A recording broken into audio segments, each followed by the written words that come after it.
So, good evening, ladies and gents, and welcome to the WoT Pro League Season 3, Match Day 12. Now, we have some great games coming up today, but before we get ahead of ourselves, let's check out what we saw last play day and take you through some of the results so far, because there's a lot that jumps out to me about this, and especially how close that WoT Pro Ulanske Fantasia game was at 3-2. Yeah, it's pretty incredible. We didn't really expect a team that only joined us in this season to do so well against WoT Pro, and it wasn't like they actually, WoT Pro went 3-0 up at the beginning and then they just took the last two matches because they didn't care about it. It was back and forwards, and it was only really decided on the last match, which was Mines, where they actually ended up taking it 3-2 against Ulanske Fantasia. So that was incredibly close. And I guess the other one to mention is Evil Panda Squad versus Playing Ducks, which was a tool which will make, I think, the second or third draw for Playing Ducks this season. They really need to start getting those wins out because, drawing gives you that 1 point, but then if you get three, you get 3 times as much. That's how you get yourself up the leader table.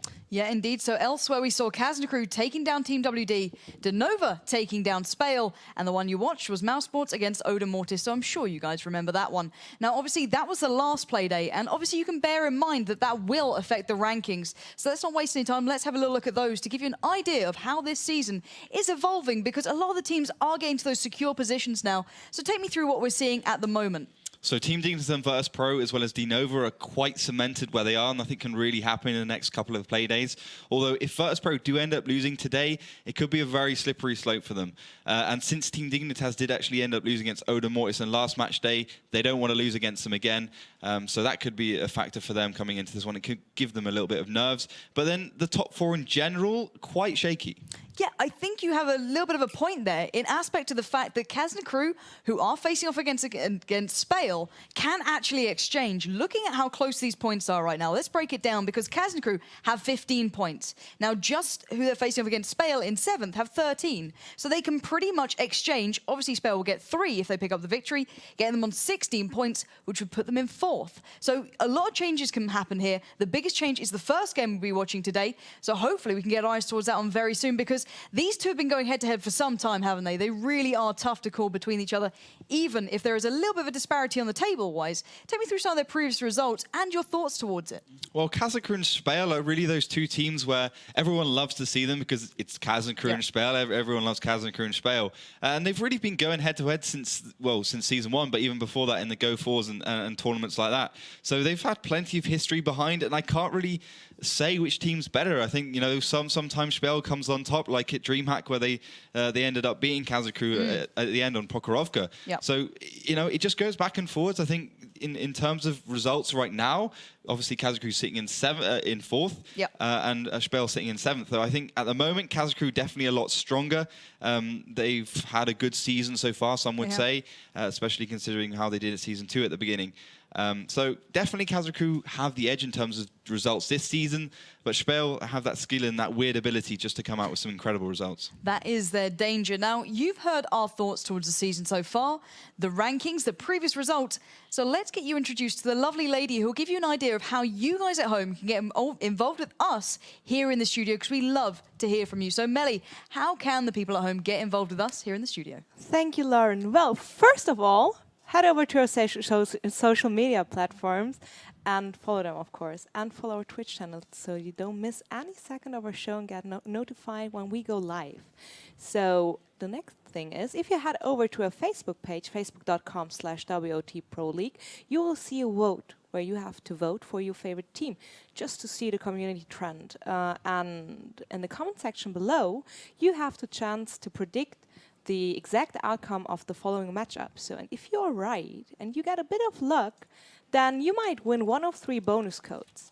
So that's the first thing. The next thing is, you can, of course, as usual, ask our lovely experts anything you like. Everything what's on your mind regarding the game, the teams, the maps, the tanks, whatever you want to know. Just tweet them by the use of #WoT Pro League, and I will ask those 2 experts for the answers. And sorry, I didn't meant to laugh.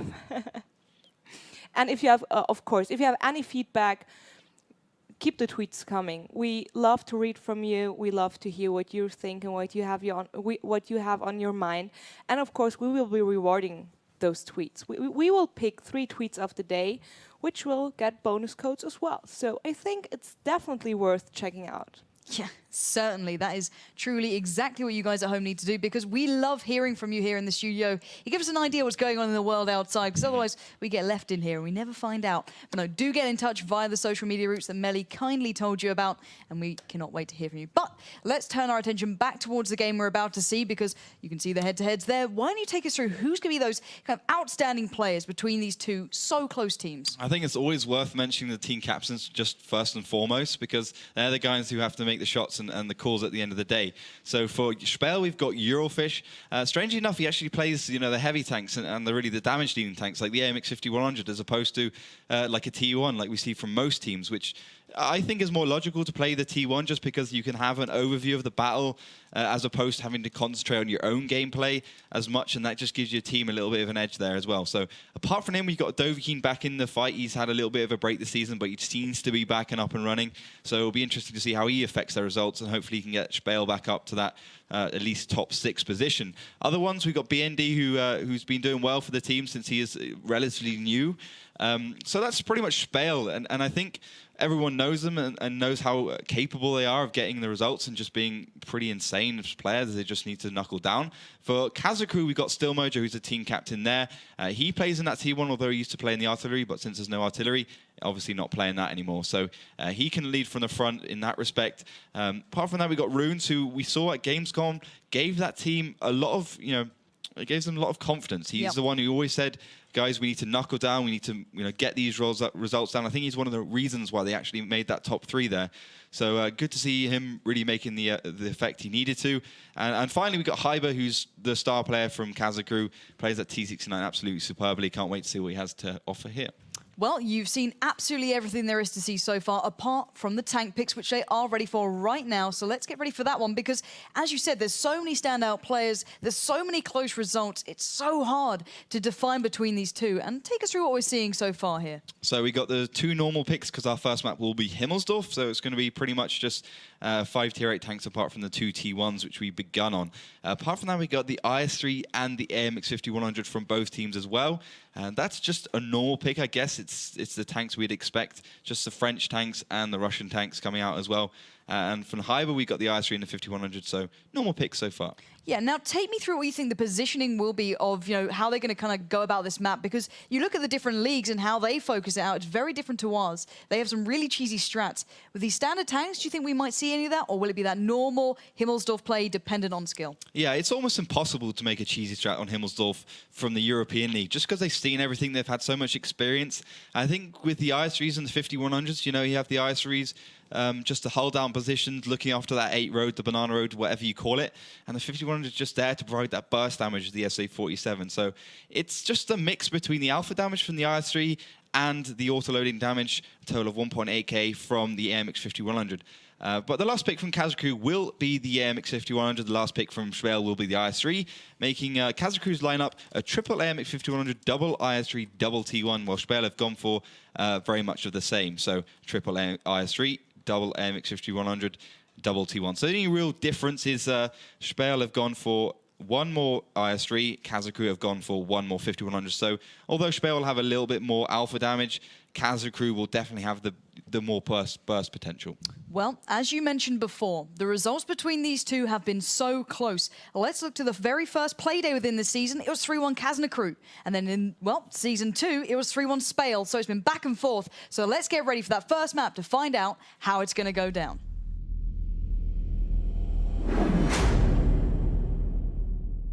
Himmelsdorf is the city maps of city maps. It's a small one, being 600 by 600 meters. There are 3 routes of attack: the hill, the banana, and the train side.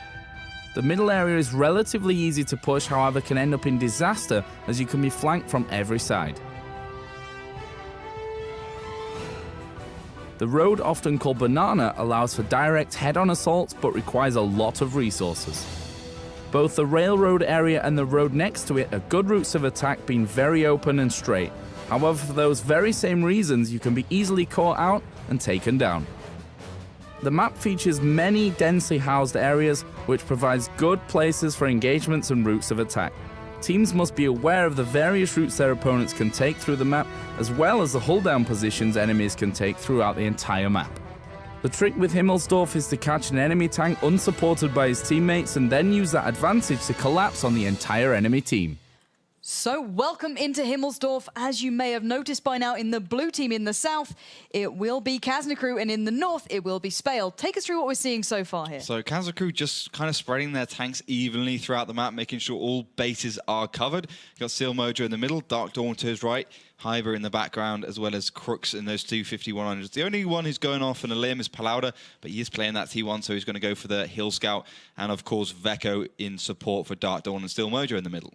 And for the side of for SPALE even, we've got a little bit of a kind of a mix as well. They've kind of spread all tanks. Obviously, if you're playing from the north, you want to be heading over to that 1-2 line a little bit more. But they've also sent a couple of tanks up the hill, and they will be the IS-3 and the T1. But Crooks has taken a lot of damage. Yeah, early damage being dealt there, as you mentioned. Crooks on the receiving end of a rather fantastic shot there, taking him down to 584 very early on in this one. So that could be a real hindrance towards those later hard-fought battles. We do see, I think Spaluda actually being spotted out in that T1. So that's the first little spot coming in.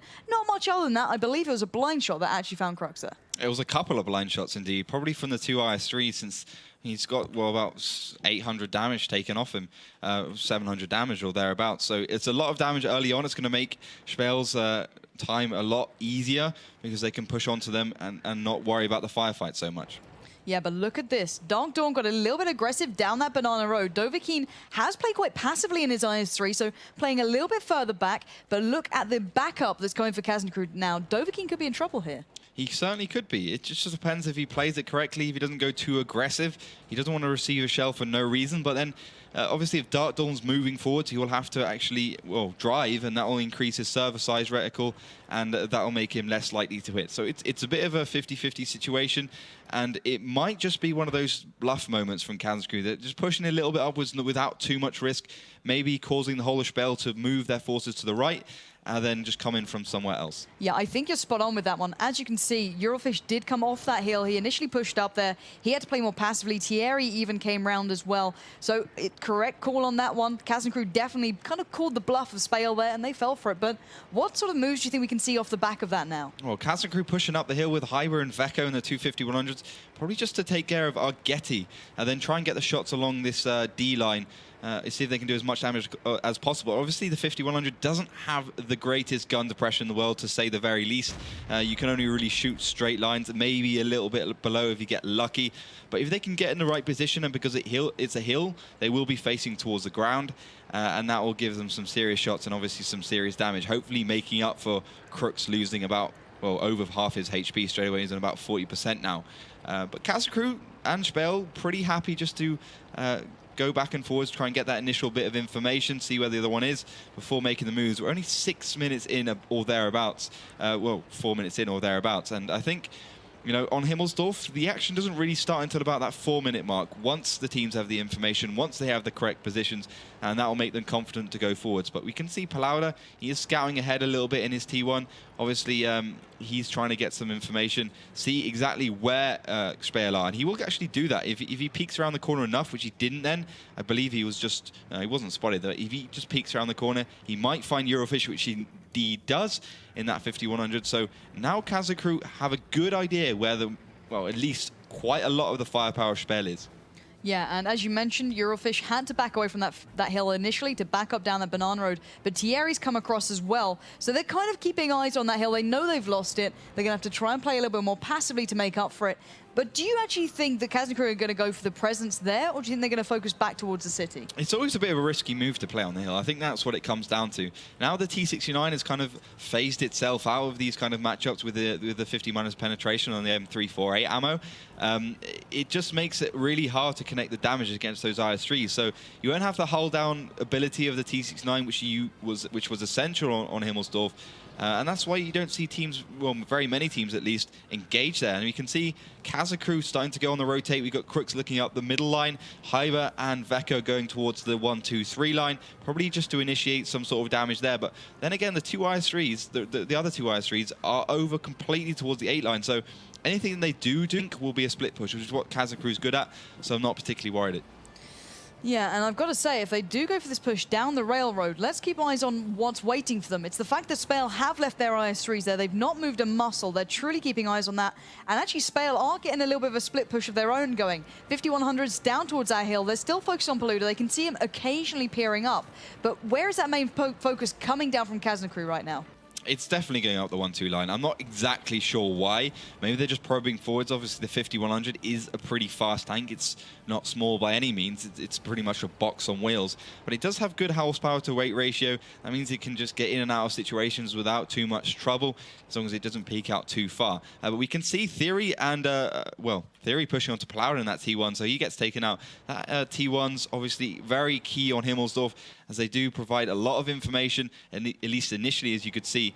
And when it comes down to the firefight, you want to be getting those 2 T1s in the cap to put the extra pressure on and, well, just give you that comfort zone that you don't need to win the firefight. You can just win the cap race instead.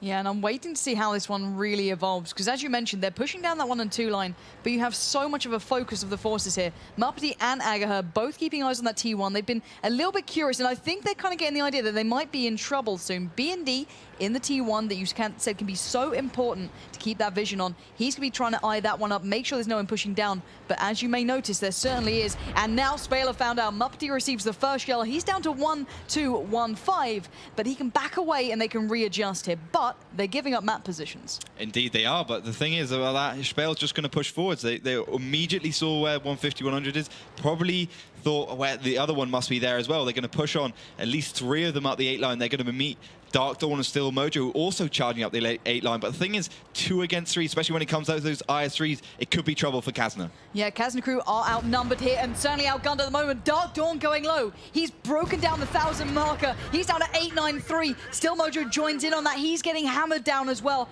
Only Eurofish receiving damage at the moment. But look at the backup. They are coming in now. Kazna crew will be all even. 3v3 in a moment. And I don't think SPALE really want this engagement. They definitely don't. They know the fact that those 5100s will be able to get back into position. And obviously, Kazna crew have 3 of those 5100s, so they'll be very quick. The only thing they really have to cover that is Theory in that 5100 as well, so he'll be able to try and get the cross-firing shots on. Still Mojo takes another, down to 770 out of 1,500 HP. He's got to be careful, because if SPALE do what they are doing, push from the side, the 2-3 line, he's going to get side shots in Still Mojo, and I think Still Mojo is going to be dead very quickly. Yeah, and I'm waiting to see what the rest of the team do here, because as you may have noticed, Kazna crew completely focused towards that banana line. The other 2 tanks who were down by the railroad have made their way towards that central reservation. Those 2 IS-3s have now joined in, and they're looking to get that crossfire set up, and it may hold back Kazna crew for just a moment, but they're finding out exactly where they are, and they're going to have to make a move. And look at this, Agaher landing shell after shell. Still Mojo is down fairly low. Dovahkiin, Thierry now moving in. They're making it work. Muppety has found Still Mojo. Dark Dawn down extremely low. B&D did take down Cobra Leone, but the main focus is down this banana line, and it is going all SPALE's way. Only Hyber and Veko stand, and they're still so low. Dovahkiin looking for more. He's down to 850. He wants these to land right now. Thierry is splitting off. He's looking for another way through here. He's leaving the defensive power of that IS-3 just to hold them down there, and the rest of the side are trying to engulf the middle section of this map, going out on a limb. But look at Agaher just pushing straight around now. Crux will be facing him off, and look at that great shell connection. Crux down to 181. He is not escaping. Dovahkiin quickly pushing up. Veko's backing away, but the HP is so firmly on the side of SPALE right now. Muppety has taken down Crux. Oh, lovely little shot coming from Agaher there, catching Veko as he tried to escape, but Dovahkiin will put him to bed, leaving only Hyber alive, and the star player can only do so much now. He did ram down 1, but it's a matter of time in this moment, as there's 57 seconds left. Muppety is hot on his heels, and it looks as though it's game over here. Kazna crew just had nothing to give in that situation. They had nothing, and at the end of the day, all SPALE had to do was play it out and make sure they didn't make too many mistakes there. And they didn't play it perfectly. I think the push into the middle was a bit late on their end, but they played it pretty well, and they just capitalized on the many mistakes Kazna crew made, as Theory does take down Hyber, the final remaining AMX 5100 for Kazna crew, making it 1-0 to SPALE. And once again, it wasn't really that SPALE played perfectly, because they certainly didn't, but they played just a little bit better. They saw the mistakes of Kazna crew. They pushed up that line, that 8 line, very quickly. They caught out those 2 IS-3s. They were pretty much dead when they got caught there, because they couldn't They Yep. couldn't reverse out of there because they would have had Theory shooting from the middle, or they couldn't reverse right. They would have the three IS3s getting the shots out there as well. So they were dead in the water. That was pretty much 2 tier 8 tanks down. All SPALE had to do was make sure they execute properly, which they did. And then once those 2 tier 8 tanks down, it was almost impossible for them to get back into the firefight. And obviously, SPALE just steamrolled them from there on out. I've got to give it to SPALE, though. They did lose the higher ground initially. They got muscled off of the kind of literally the higher ground, the castle section, and they adapted. Even though the initial kind of initiative came from Kazna Crew to go down that 1 and 2 line, and you question that from the offset. You're like, why are they focusing here out of all the places? It just allowed those IS3s a little bit more freedom once they knew where they were, and they focused down that banana line. So it's a little bit of Kazna Crew showing their hand, I feel, there, and it kind of gave it away. Yeah, they shouldn't have pushed the IS3s up the 8 line straight away because they must have guessed or must have had a good idea that if you spot 2 big tanks over to one side, you can just push the other side knowing that there's 2 big tanks on. That's exactly what SPALE did. And they were surprised to see that a weaker force was up that 8 line as well, pushing, because if you're going to split push, the idea of a split push is that you push from both sides and both sides get spotted at the same time, so the other team doesn't really know where to focus. But they didn't do that. They went one side, the team focused there, then they went the other side, and the team focused there. It just allowed them to swap in between and do equally well on both. Yeah, indeed. So we are ready for that next map. Let's get into those tank picks and see what we're getting so far here. And it will be Steps, and we are seeing some good picks coming out here. That Pershing is really coming into play now. The Pershing is just a mainstay on Steps now. I'm pretty sure every team realizes its potential. Every team realizes how good it is. AMX 3090 and T69, and the AMX 3090 and Pershing from Hyber, from Kazna Crew, obviously, and SPALE playing the AMX 3090 and T69. Some good picks at least. Have to wait and see exactly how Kazna Crew have played the Pershing out because we haven't seen it before. Yeah, and the thing I want to kind of focus on is a lot of teams have got these different variations of how they play this map. There's been so much adaptation coming out from every single different team. They've got their own personalities to it. Now, what sort of play style do you think we're going to be seeing when these two pick their tanks? Because that Pershing now in play, I don't think I've seen much of Kazna Crew with it on this map.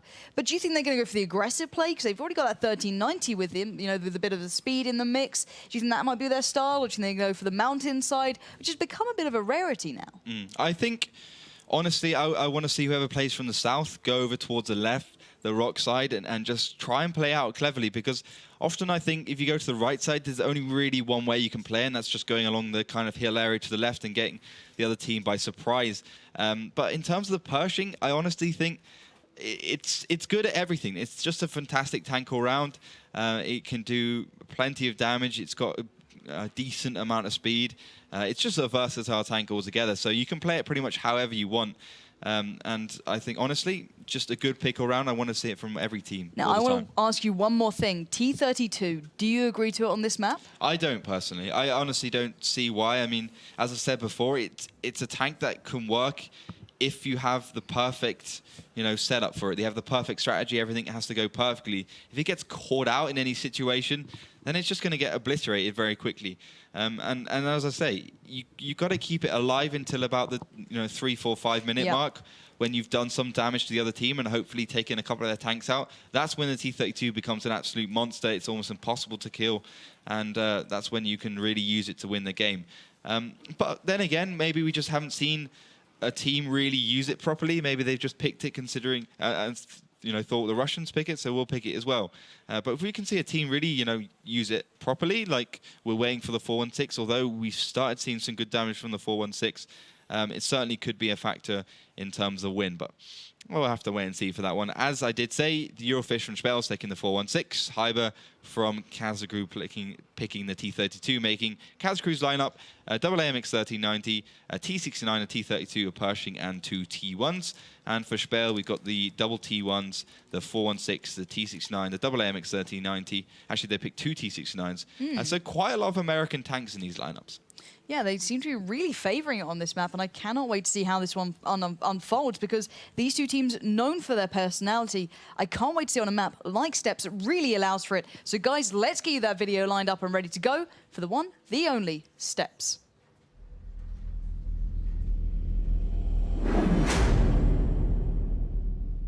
Steps is the other open map in the map pool, being 1000 by 1000, having no urban areas. There are 3 primary routes of attack: the trench, the rocky area to the left, and the middle road. The road offers direct routes to the enemy's base, but despite having a staggering amount of cover along the way, you are vulnerable to attack from all sides. The trench area provides for great engagements as it's only a few hills and rocks to cover the teams. Most of the engagements occur around this rock, the winner of which gains a crucial foothold on the map. The rocky left area provides the most cover for attacking and defending teams. It's essential that you pick tanks that can traverse from one side of the map to the other rapidly. They also must be able to get to the various key locations as quickly as possible. That is the key to victory. So, welcome to the second map. It will be Steps in the north in that gold and yellow. Currently one map to the good. It will be SPALE facing off against Kazna crew in the south in that lovely blue color. So what are we seeing from the start from these two guys? Well, it's good to see that they're listening because they're not going over towards the trench side, at least for the majority of their tanks. Only Dark Dawn really going there. Surprised to see that he's playing because he's the resident heavy tank player. Usually only plays on Himmelsdorf, Ensk and Ruhenberg. But Palauda's going to stick in the middle of that T-32, which is where I would think it's best as it's quite slow and it can get to the other side of the map at least reasonably quickly. It just takes the shortest route. The rest of the tanks heading over towards that rock side, while the side of SPALE kind of just sitting in that middle, waiting for the initial spots, waiting to try and get some information, because with that T-32 they may be expecting Kazna crew to be quite offensive, and they have indeed found the T-32 in the middle. And it's not invulnerable, it's a strong tank. It's got a decent amount of armor, especially the turret at 298mm, but it can be penetrated if you consider like the AMX 3090 has 248mm of penetration with AP ammo, and that's not heat or any kind of strange ammo like that. It certainly can rip through that hull. But quite an aggressive start from Kazna crew, really trying to push forwards. We've only got Veko trying to get the spots out. I think they're pretty sure that the rest of the team is over towards the trench side at that SPALE, and a couple of them just sit in the middle. They have to know at least one AMX 3090 is there because a T1 wouldn't have spotted that T-32. Yeah, and it's a fair assumption to make. It's the way we normally see this one played out. First shell coming out from Dovahkiin there will not actually land onto Paluda, who's been dancing back and forth in that T-32, as you mentioned, down that central reservation. And I feel as though he's not necessarily the distraction, but he's certainly trying to be the elephant in the room there, just trying to keep the attention of the likes of Eurofish and Dovahkiin firmly towards it, while the rest of the Kazna crew side are making a little bit of a move towards a mountainous area. And you can see that these guys are now backing away, barring Eurofish, who's joining in eventually, and looking to try and get themselves in a bit more of a defensive posture here, while the rest of SPALE push up down that 8 and 9 line. Going to try and get some side shots on, I believe, or at least try and do some good scouting. They found Dark Dawn straight away in the MX 3090. He was going to head over there. I think he was caught on the rotate a little bit, obviously having to retreat, get back, and find some cover for himself. BND is a very good sniper, and you don't want to mess with him in any way. But you can kind of see the way this kind of battle's unfolding. We've got a half-moon circle for SPALE and almost a half-moon circle for Kazna crew on exactly the opposite side of the map. So both happy to push up the different sides, both happy to try and find a way into the enemy's defense. And obviously this is Steps where finding a way into the other team's base and the other team's defensive is actually not that hard, considering it is quite a big map with very little cover in it. You just need to find a way in. You need to just probe and just go straight out with those AMX 3090s, charge through, get behind, get the shots on, and really do the damage. Narlum also pushed forward with his T1. Hasn't found anything really, but he has been spotted, as well as those one AMX 3090, one T1 sitting up here, Koblion and Veko. But again, both teams getting the information. Although some damage has been done onto Dark Dawn and his turret actually gets taken out, he's got to be careful. BND doing the damage on his AMX 3090. He's found himself a good spot right in the back. But the 416 going forwards and backwards. BND also trying to get some initial damage. He already connected one. Dark Dawn's down to 868 as a result. Yeah, great early stuff from SPALE there, as you mentioned. Got a little bit caught out initially by that push around the mountainous area, by obviously having to adapt where that 416 was positioned, but they've done it well, and now they're trying to do the best they can. Eurofish in that 416 does manage to take down Narlum in the T1, so at least eliminating some of the vision that Kazna crew did previously have, and they can start building from that. But what sort of moves can they actually make in this one? Because it feels as though it's a bit of a stalemate. What can SPALE do here to break this down? Well, they have to find a T-32 straight away. I'm not exactly sure how they will do that. Maybe if they spot Hyber and Veko, who are over here, they'll know that they won't be able to get to the T-32's aid as quickly as they could do. Take down the T-32 and then charge onto Hyber and Veko, because Dark Dawn and Stillmo just sitting there, they won't be able to take down all 5 tanks. So I think that might be their move, or at least just come from behind here. But again, you can just completely ignore that T32. If you just charge onto Hyber and Veko with the majority of your tanks, take them out, the T32 is going to be way late to the party. He might not even get to the party. He'll be on the other side of the town trying to get a taxi to the party still when it's already over and everyone's stumbling home. So that could be another option. Dovahkiin's going to get spotted by Veko in his AMX3090. Actually, Veko's going to connect a couple. Dovahkiin's down to 599. Yeah, indeed. Dovahkiin needs to be careful here. He's the furthest one out. He does finally realize where Veko is, but he's trying to use this tiny little deflate to stay at least within some sort of safety. But the rest of the Kazna Crew side are starting to move a little bit further forward. That T32 is edging closer. Now, with that in mind, SPALE have got themselves into more of a defensive position as well. They've almost all moved around back below, or at least above, let's say, the C line. So they're waiting for the move from Kazna Crew now. They're expecting the move. They know Veko's kind of gone a little bit too far to reverse, and I think they're expecting to see the T32s in the middle. We got engagement. We do indeed. They are making their way towards Paluda right now. They're going for exactly what you said. Paluda's in trouble. He's down to 107.8 to make it. He's being melted where he stands. Still not just trying to cover him off, but they're doing everything that's possible. He's on 12 HP. They need to make this count right now. B&D, Agaha, everyone staring him down. Thierry's in the open though. Needs to back off. His driver, I believe, was actually injured, so he's needing to be a little bit more careful now as the rest of Kazna Crew are beginning to fold themselves towards this. But the slight split between SPALE might pay off, because look at the other side. They've got those three laying in wait, trying to get towards this. Still Mojo made a move. He's now being focused out. Agaha flying forward again. 644, 417. He's taken low. I don't know how these guys are still alive. Finally, we see that T32 going down, and B&D makes sure of it onto the T69 of Still Mojo there. And we are seeing a good engagement from SPALE. Excellent engagement, SPALE. Perfectly executed, perfectly found out. They knew exactly what to do, but we got another one. Look at Hyber's positioning. He is right behind them all. He's managed to tag up at least Thierry. He's taken him down, and I can say nothing bad about Hyber when he plays like this. Genius play, taking down one. He's taken Agaha so low. Agaha should fall, but Eurofish ignoring Hyber, focusing down Veko, trying to make this one count. He's just about reloaded, and he's done the job. That 416 coming into play, sticking it out. But where the hell is Hyber now? He's all alone. He's been cut away from it, and it seems as though SPALE will be able to push forward. Hyber's gone down to Muppety, of all things, in a T1 after damage being dealt elsewhere, and B&D will pretty much mop up the remains, leaving only a couple members alive for Kazna Crew. A very good play from Kazna Crew, coming back into that one. SPALE making the initial move, which was also a very good play for them, and now it's Hyber versus Euroville and B&D. B&D still got 5 shells and autoloader. Agaha's also got 4 in there, and they're going to fold onto him. Here we go. It's that one-man stand right now. Hyber, you need to go big if you want to pick this one up. He's now in trouble. B&D right behind him. Eurofish goes low, though. But here we go. It's the final blow, and SPALE will claim another map here. And they look so good at the moment. I can't say enough about them. Only Leon stands in a T1, and as ambitious as he may be, there's only so much you can do in that T1 against 3 outstanding players of SPALE, and we waited to see a player step up in that 416. I think we may have just found him. Yeah, surprisingly, well, not surprisingly, it's going to be Eurofish, the team captain of SPALE, that's talking about their team really plays from the front. Their team captain really plays from the front, and I think him playing the most risky tank out of all of them is just, you know, shows how courageous they are as a team. And I think it really inspired. What they did fantastically was that they had everything working in unison. They came over onto the T32, took it out very quickly, which was, I was saying, is the best idea. Remove it from the equation, make sure that T54 E1 gun can't do that 320 average damage. And then they came from the side, making sure that any tanks that tried to engage or come back from the initial push would get crossfire, which they did, although SPALE could have done a little bit more damage, connected a little bit more shots. But it was already too little too late. Although Kazna Crew, they did a good job trying to fight their way back into it, it actually kind of evened out at some point. Those AMX3090s were off reload. They could just take out the remaining AMX3090. Hyber stood no chance once the 416 and those two AMX3090s folded onto him, and it was just game over from there.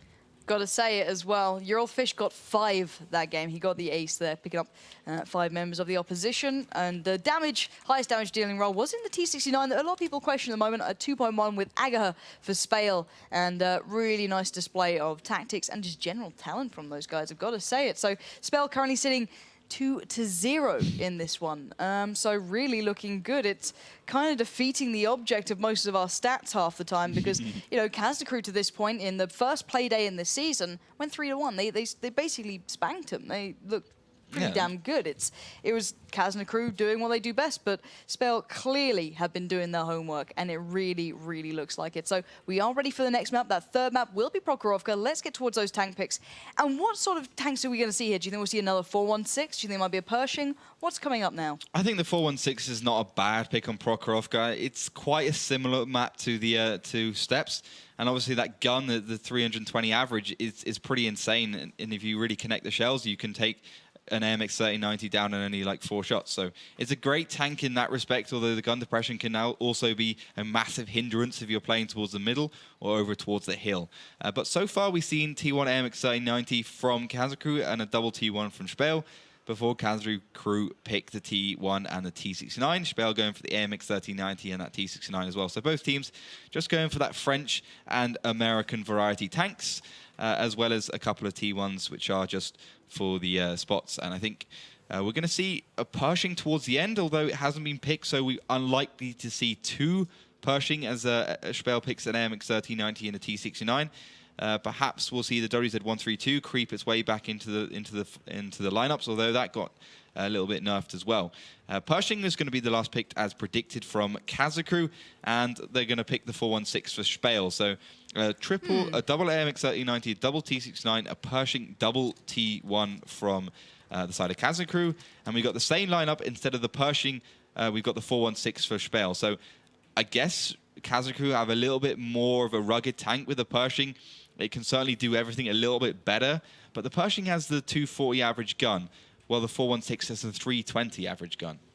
Now, let's think about it this way. This could be a hat-trick game. This could be game over. SPALE have 2 maps in a row now. If it wants to be turned around, if Kazna crew want to go the whole distance, they've got to stop it here. There's no turning around after this map. It's got to be turned on this point. They've got to step up, and they're so capable. But do you think this is a map they can do it on?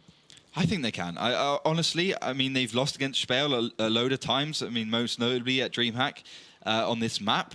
But honestly, they can do it. They just have to make sure they don't turtle down or get, stage fright. They often do that, and I think they come into this series with some cold feet or cold tracks or whatever they have. I think some of these guys definitely have tracks instead of feet.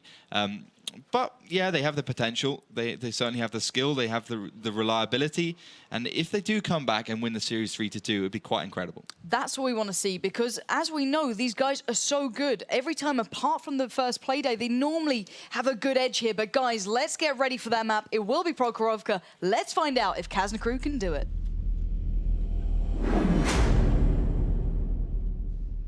Prokhorovka, a large map at 1,000 by 1,000 meters, which allows teams to stretch their legs and artillery to test their skills. There are 3 primary routes of attack: over the left tree road, the middle area, and towards the town. The tree road is very open and flat, but has a very large number of bushes and trees that provide good cover if you're not shooting. The middle area is where the initial engagements happen, as teams gather as much information as they possibly can. Both teams are fairly symmetrical and only offer small hills and brushes as cover. The middle area is where the initial engagements happen, as teams gather as much information as they possibly can. The railroad that splits the map has a large number of bushes running alongside it that provides good cover, and the occasional route of attack in the village and hill area. Teams should look towards taking fast tanks and artillery as they complement each other on this expansive map. So let's get into Prokhorovka. It will be our third map, and in the north, in the gold and yellow, it will be SPALE, currently sitting with a huge advantage of 2 maps back to back. Now, Kazna crew starting in the south need to turn it around here. And what are we seeing so far? So you can see on the mini-map, Kazna crew pushing straight up the middle, as are SPALE, but they're definitely going towards the tree road a little bit more, while Kazna crew definitely going towards the rail side a little bit more, which is as to be expected. I think these 2 teams are going to go head-to-head at the beginning, try and get the initial damage down, because that often does play out very well for the team that comes out with the advantage. And it's going to be B&D and Dark Dawn to get the initial spots, although it's 9 minutes and 27 seconds into the game.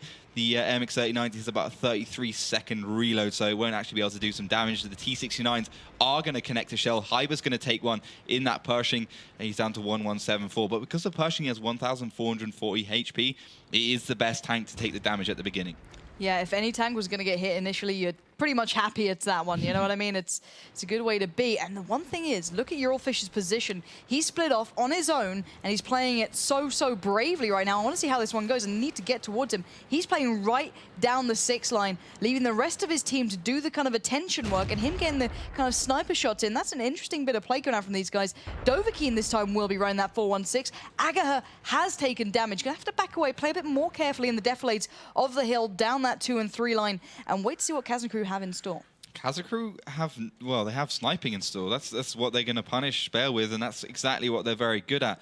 Hyber's such a reliable shooter as Veko and Dark Dawn, and you know the MX-3090 isn't an easy tank to snipe with. They're extremely hard. The aim down time is not great. BND gets punished for getting spotted. He's down to 887 in his MX-3090, so another good shot coming out from Hyber, using that gun depression of the Pershing to greatest effect.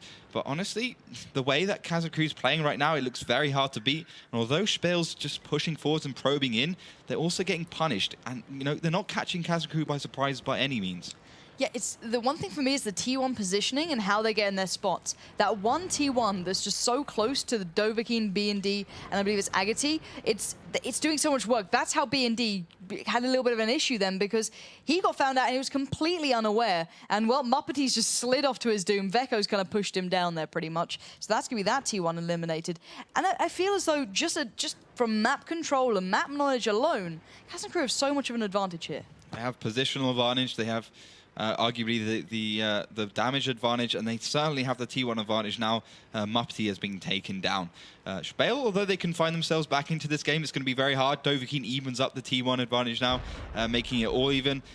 Cobra gets taken down by that 4-1-6, but SPALE looking very aggressive. Obviously, Kazna Crew want to push back, try and get back into the position. Palauda does snipe out Argeti as well, and it's looking like Hyber could be in trouble. Yeah, Hyber's been caught out there. He's been melted down to 200 HP, eliminated by that T69 of Thierry, and now we're looking for that push from SPALE. They are going all in. They are not stopping at all. It's a blow-for-blow battle. BND's fairly low, but the rest have to be careful. Only Eurofish really sitting on good HP right now. Kazna Crew have the HP advantage. They just need to play this one out correctly. It's very unfortunate they lost their star player, Hyber, in that engagement. He was playing that Pershing and he was absolutely melted. It's going to be a tricky situation for them. Although they're trying to get themselves back into the game, sending Narlum towards the cap. He'll be there as soon as the engagement starts. He'll be putting the extra level of pressure onto SPALE. Although Theory's down to 394 and BND's down to 634. It's a very good, strong position for them. You know, potentially looking like a 3-0 series here.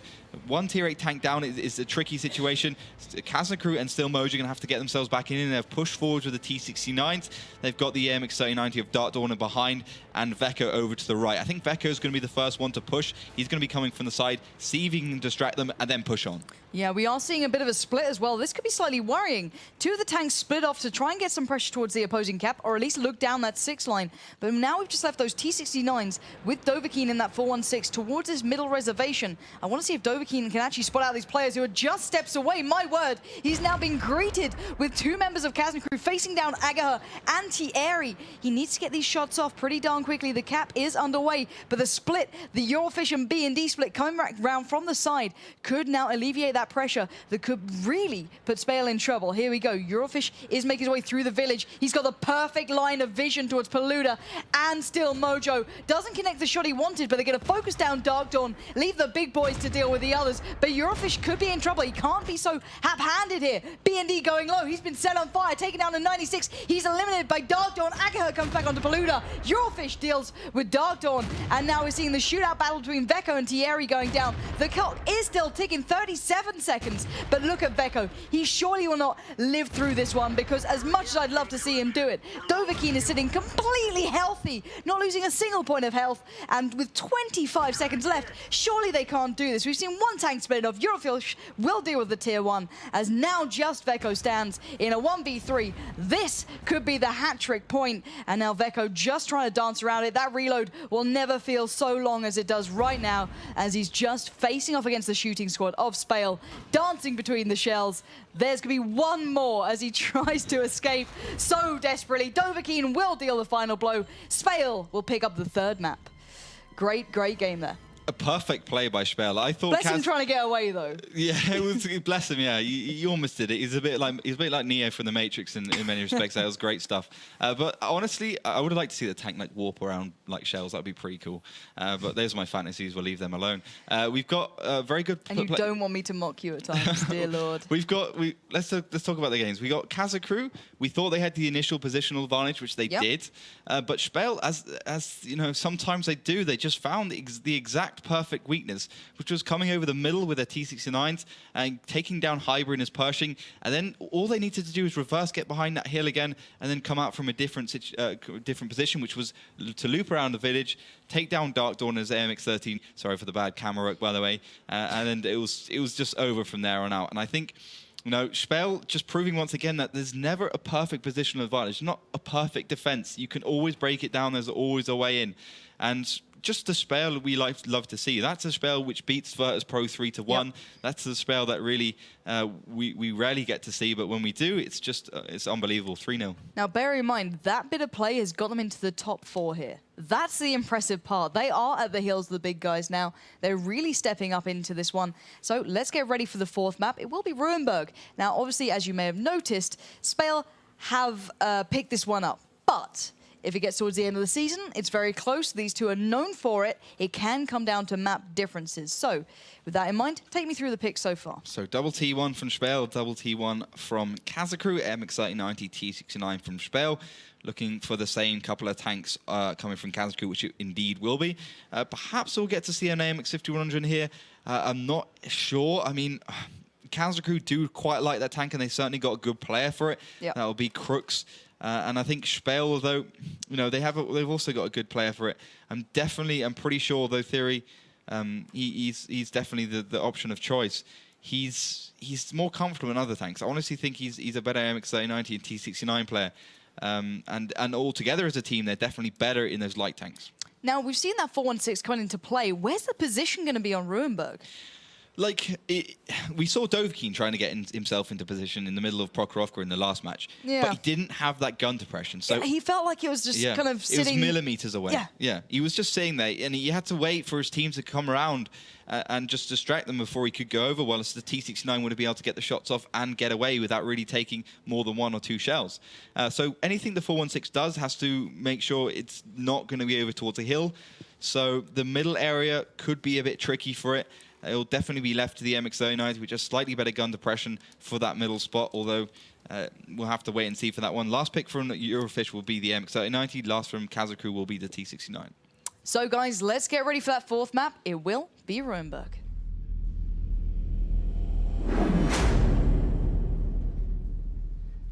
Ruinberg is one of our newest city maps, and it's fairly large, being 800 by 800 meters. There are 3 main routes of attack: the roads leading to the city, the road going through the middle, and the village area. Each of these have 2 important areas to control. The city has very large roads and plenty of opportunities for teams to flank. The long roads also provide for good sniping areas as well as corner shooting. Teams often push through the village area, and once controlled, the team can move on to the enemy's base. You should pick heavy tanks with high alpha damage for corner sniping, as well as a faster tank for the middle spot. So, welcome back into the 4th map. As we heard from Joe there, it will be Ruinberg. And in the north, in the gold and yellow, it's going to be SPALE facing off against Kazna crew in the south, in the blue. Now, obviously, it's game over, essentially. SPALE have picked this one up in 3 clear games, but towards the end of the season, it can all come into play. So what are we seeing so far from these two? So Kazna crew pushing off that half moon circle, sending the MX-3090, the quickest tank, straight to get the information. The rest of them just peeling off to behind. Cobreon and Narlim and those 2 T1s going towards the city. For the SPALE side, we've got pretty much the same thing, although they are definitely playing a little bit more passively, trying to not get spotted out by the initial bit of damage, which Kazna crew has got. Hyber, he's in some serious trouble there. Hyber is down to 161. He cannot escape this one with any bit of luck. Still, Mojo now will be on the end of all of the damage being put out right now. And I just don't know what is going through the Kazna crew boys' mind, because they are just walking into the SPALE trap right now, who are just setting up in in that village, all going round the long way just so they can play it safe. Veko now appearing on the horizon. B&D will go in for the punishment. He takes him down to 1-1-7-0. And look at the rest of Kazna crew, completely focused it out here. Maybe they can catch a couple of SPALE off guard. B&D has to back away. Eurofish will find Hyber, that damaged player early on. And now we're seeing Eurofish going to town on the rest of the team. Even before the likes of Thierry can get involved, who now can get that damage down. Veko's going low. Dogged on the next target, does not connect. Eurofish is now in trouble. He's down to 1-for-1, needs to get undercover. Thierry must land these shells. It's too little too late. Veko takes him down, and Kazna crew could turn this one. They could certainly turn it, and I think they already have. They've got one of the MX-3090s down, so that makes it all even. The damage is pretty much the same, although Dark Dawn's taken one more shot. B&D is going to try and come around, though. Yeah, but look at Dovahkiin and Agaher as well. They split off from the side. They're going to be trying to make the move from the flank. They've got Dark Dawn in their sights. Thierry and Paluda are exchanging. B&D's going low. Veko down in 391. Still Mojo sitting pretty, but he's escaped from the battle. Agaher, the next target of focus, sitting completely healthy at the moment. They need to take Veko down. They need to finish off these guys in Kazna crew. B&D needs to focus him down. Thierry's got to back away. He's only on 22 HP. And Agaher is praying for this reload right now because his teammates are falling, but Dovahkiin turns up. He's taken down one of them. B&D finally takes down Veko, and Kazna crew are falling like flies. Only Paluda and Still Mojo stand and damage dealing rolls, and they're doing what they can. Paluda taking B&D down with him. If he's going down in style. Dovahkiin flies in, rams him out. Dovahkiin will finish him off with a lovely shell coming in from that 416, leaving just Still Mojo alive. He's on 393 HP. The T1s are doing what they can, but it's too little too late. SPALE are hungry for the victory. They are chasing with everything they can. Thierry deals that damaging blow, and I've got to say it right now, SPALE dealt with that like it was a walk in the park. Absolute walk in the village for them, and I think it's honestly SPALE just playing perfectly once again. Everything about them is perfect, their communication, and you got to remember that it was all even at that point. The only difference, the only reason why SPALE came out on top is because they had the better synergy, the better coordination. They knew what tanks to push, they knew where to push, they knew what shots to make. Thierry's going to come around and finish off Cobra Leone, although he could actually get taken down by Narlum if he connects the shots, but I don't think he's going to do that. I don't think he's got the penetration to quite take down the front of a AMX 50-100. Thierry does take down the actually Amarax at T1, so maybe a little bit overkill. Yeah, in that's that a respect. little bit far, isn't yeah, it? Yeah, it is a bit Jeez, harsh. Take it easy. Yeah. But no, great game coming out from SPALE again, really showing you that aggressive play can pay off when you get involved, when you dig deep.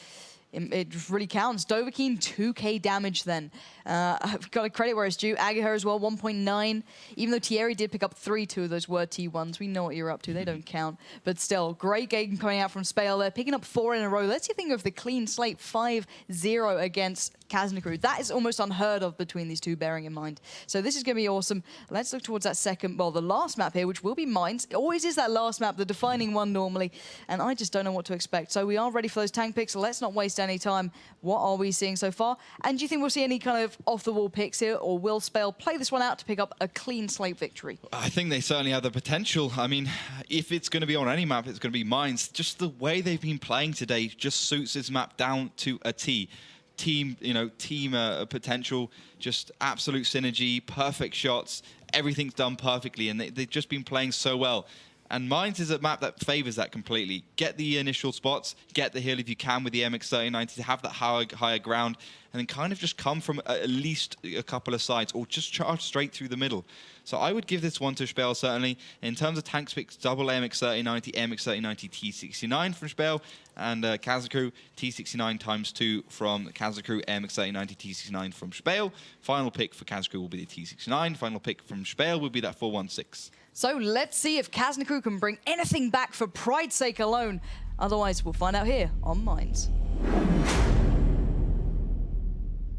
Mines, the original and best World of Tanks 7-on-7 map famed for its incredible tactical opportunities.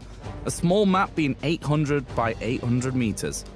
The map has 3 primary routes of attack: the left flank through the water, the middle area, and the town side. The key position on this map is the middle area, as it provides great firing positions and areas of attack for the team that holds it.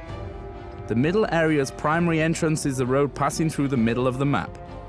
It is essential that the teams take key areas around the hill, both of which are situated just below the hill, the north side and the south side. These locations can provide for some amusing tactics. The hill isn't the only means of attack on mines though. There's also a housing area towards the east side that has a fair few routes of attack and provides great cover for advancing tanks. The water area can be an option for teams, however the soft ground makes it very hard for tanks to traverse rapidly but leads straight to the opponent's base. So, welcome into the 5th and final map. You are seeing right now SPALE in the gold and yellow from the north. In the south in blue, it's Kazna crew trying to get one map under their belt for pride's sake. What are we seeing so far? Well, Kazna crew and SPALE pushing straight out the middle. I think Kazna crew is going to beat them to the post, though. Hyber managed to sneak his way up there. He's playing that MX 3090, so it's pretty quick. Dark Dawn's going to join him. Still Mojo, not so. He's going to stay back, make sure he's behind the rock. He doesn't want to be risking too much, as he probably knows that SPALE is just around the corner. And that's exactly what SPALE doing. Put one tank in A4 to kind of protect every corner. Make sure he has shots over towards the village. He's got shots towards the middle. Got shots pretty much everywhere, including the hill. And the rest of the tanks sitting behind the hill. T69 obviously has that gun depression, and is certainly a very good gun. And turret, the turret being the T178, and the gun being the T178. That's very imaginative from the Americans coming out with their names. But looks like Kazna crew's on the SPALE's on the offensive once again. At least trying to push up a couple of tanks, as we do see from the north, because it's a longer route to the hill. So you need to find more, inventive ways to get up there, if that's a word. I think it is. Inventive. Inventive. Adventurous and inventive mixed to one. Yeah, okay. Yeah, it's pretty good, actually. I'm happy with that one. We'll make it a word. Dictionary, get on it. MX 3090 ×2 is going to be up there, but I think Kazna crew will have a good idea. They'll know exactly what the other teams do, as it is a standard tactic pushing your AMX 3090s up there. He's going to actually spot out Eurofish and B&D. They won't be in position, but I think they're going to push around onto him. Yeah, they are going to make their move, and they just about have to. Hyber's received the first shell, but look at that reply. Eurofish down to 601, B&D fairly low as well. They've got to be careful here. Hyber has to back off. He's on 212. He can't outstay his welcome. Dark Dawn did not connect the shells he wanted. He will sit completely and utterly on his own, but look across to the other side. Still Mojo and Paluda both staring down Thierry and Agatha, and those T69s forced into cover. But look at the damage. It's coming back. Paluda's down to 602, 344. He's got to be behind Still Mojo just to save his own ass. And now we're seeing SPALE at least keeping that HP advantage. Very, very much of a HP advantage in some respects. Okay, about the HP's the same, but the fact that they've taken down Paluda so low and Hyber so low, where most of their tank have taken 1 or 2 shots, that is definitely an advantage for them. Dark Dawn's also going to be in reload, so you have about 25 seconds till he can make the shots again. If Eurofish and B&D do push in now, they'll have a huge advantage, especially considering Hyber's on 2-1-2 in his AMX 3090. The only card Kazna crew really has to play right now is Veko and Cobleone in his AMX 3090 and T1. If they push over the island, they could catch SPALE by surprise, but I don't think they will do, as he's going to retreat back to the base. Yeah, but look at this. SPALE certainly are not retreating. They are going head first into Kazna crew. They want to punish them right now. Still Mojo will be on the receiving end initially. Dovahkiin and Aga splitting off. Thierry being the damage-dealing role. They're just going to stick it out, try and get him down.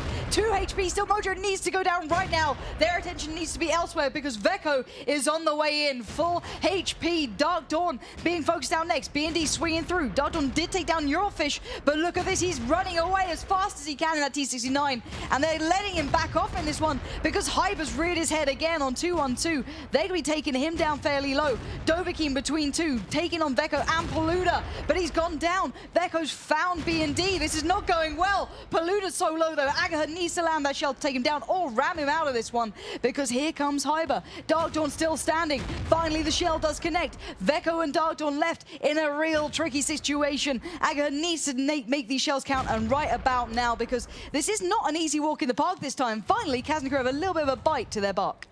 Well, suddenly, I guess it's a little bit of a bite, but SPALE is the bigger dog, so they're always going to win the fight. Aga's going to take down Dark Dawn finally, and he's going to try and collapse onto Hyber. He does actually connect the shell, does the final 202 damage, the 250 being the average on that T178. And now it's Cobleone versus Muppetti. We'll see who comes out on top of this.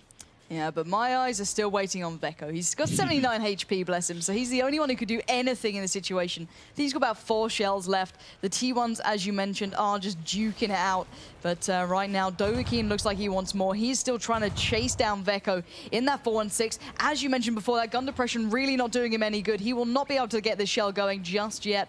As much as he wants to, he's going to need to adjust. As soon as he can see a clear shot on Veko, he's going to take that one. The T1s are going forward. They are back battling it through. Muppety did win that one. Now Veko in a 1v1 up against Dovahkiin. GG well played are being said. Kazna crew aren't even going to get this one back for pride's sake alone. He's hiding away so desperately. Dovahkiin's messed up his tracks. He can barely move, but he's still looking hungry for the kill. 79 HP remains towards his victim, and he's just going to plow straight on through, as actually Veko's making a run for it. He's making a very big run for it, but he doesn't even have the damage. Even he had 6 shells loaded into that turret, into that gun, he still would only be able to do about 1,440 damage, and I don't think he would actually end up penetrating all of the shells, so he can at least take 2 off that, and especially if he's only got 4 shells loaded. So it's a pretty much an impossible task, although he could certainly do it. He's got the potential. What he has to do is get a good position, get the snipes down, make sure that he can connect at least 1 or 2 shells before he gets spotted. And he's found the perfect position. That's going to be in this bush. But Dovahkiin, Aga, certainly not the ones to go up against. They are great snipers. And obviously Dovahkiin playing that 416 has the accuracy. Aga's a little bit lower with his T69, but Muppety's going to come in and snipe him. Veko will dispatch him, no problem at all. But that will give SPALE some good information. They know exactly what Veko's going to do, and they know exactly what he's doing right now. Yeah, Veko is facing down immediate eradication. Dovahkiin and Aga are moving in for that final damage-dealing blow that will give SPALE the clean slate. There it is. Dovahkiin will land it. And we are seeing SPALE going 5-0 here, really cementing their position within that top 3 with a fantastic win under their belt. So congratulations to them. I've got to say it. They deserved that one. Absolutely stomped them. 5-0. I mean, who would have expected that? I would be surprised that any of you actually got that one right, to be honest, because, I mean, Kazna... I can't wait to see Melly to find out who actually went for that one. I mean, ridiculous. SPALE, who was sitting in 7th against Kazna crew, and since Kazna crew have been so strong this season, they've looked amazing, and they just get absolutely obliterated, and that shows once again that SPALE just can get everything right. They're just unbeatable. They're incredible. They got the player skill. They got the synergy. And as long as they don't fight and they have the perfect communication in their voice comms, they're just going to be able to breeze through the rest of this season.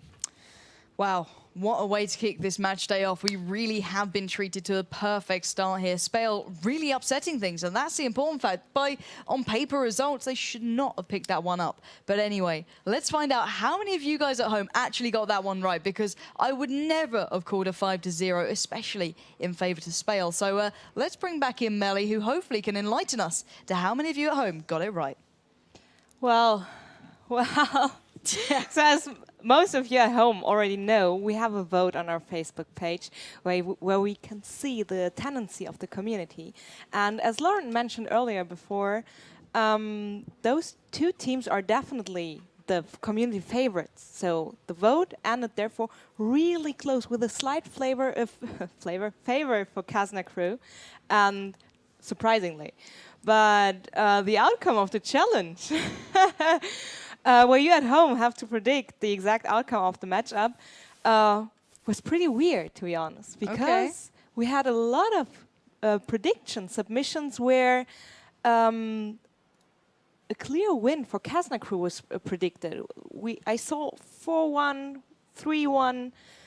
It was well, I think the community at home expected different from Kazna crew, and well, we saw a SPALE that really brought up their A game. For sure. And do you think that a Kazna crew that would have brought their top-notch game could have somehow kept up with them? See, in my eyes, SPALE has always got that dangerous element. They can always challenge those top teams, so it's very hard to predict. Both teams, when they bring out their A game, they can topple anyone. Yeah. But I think you're right there. It was just the fact that SPALE went, okay, let's be 100% today, and Kazna crew just really weren't. They weren't playing badly, but they just were not anywhere near that 100% that SPALE was. So I think on their day, it would have been even closer, as we normally see 3-2s, 3-1s. But right then, that was SPALE 100%, and Kazna maybe around the 50. That's amazing. That was a great game, and everybody, I missed it. I'm so sorry for you if you get just tuning in. You should definitely watch the VOD later. And we have questions. As you at home also know, you have the chance to ask our experts questions. Just use the hashtag WoT Pro League so I can actually find those tweets and ask our lovely experts for the answers. And we have a question that says, in what situation, what map playing TDs in this tournament makes sense? I know you're not a great fan of them. I'm really not a massive fan of TDs. It's surprising because actually the first thing I actually grinded up was the ISU 152. So that was like, I had like 1,100 battles on that thing. So I'm not like a massive anti-TD guy, but I think at the end of the day, we saw Mouse Sports, they tried to take the Ag Panther 2. We saw it, and it just didn't go well at all. I believe that was against Unova. So they used it on Himmelsdorf. It didn't go well. We've seen Oda Mortis use it on Prokhorovka as well. Yep. Didn't go well for them. I mean, it's good if you can just sit there, especially the Ag Panther 2, and just pump out that 490 average damage. But as soon as you get into a situation where you actually have to be a little bit more creative with the way you use your tank, so you have to deal with multiple targets, then you don't have a turret, so you can't engage the MX-3090 behind you. You can only look in one direction. There's all sorts of problems that make it very awkward, and it kind of restricts how good you are as a player as well, because you might be able to hit that tank, but you can't because you're looking in the wrong direction. You have to turn your whole superstructure.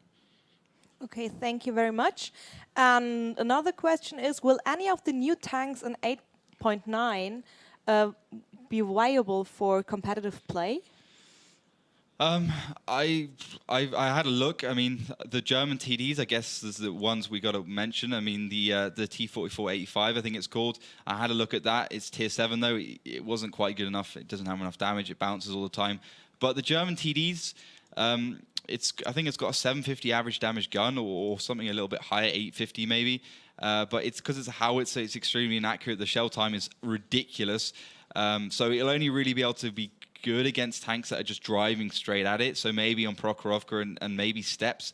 But it's also got the armor of a wet towel. I mean, I saw a T1 soloing it from the front. It was just penetrating it and just doing ridiculous damage. So honestly, I mean, the MX-3090 is a paper, a glass cannon, but that just takes it to extreme.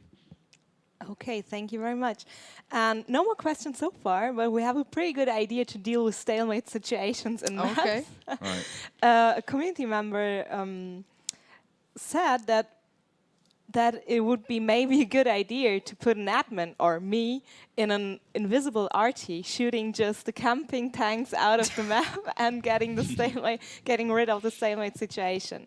So thank you for that. Even those things we want to hear. Just keep your tweets coming and use the hashtag WoT Pro League. Please make sure using this hashtag so I can read them all, because we have people in Twitch chat saying, "Did you see my tweet, Melly? Did you see my tweet?" And I have to say, sadly, no.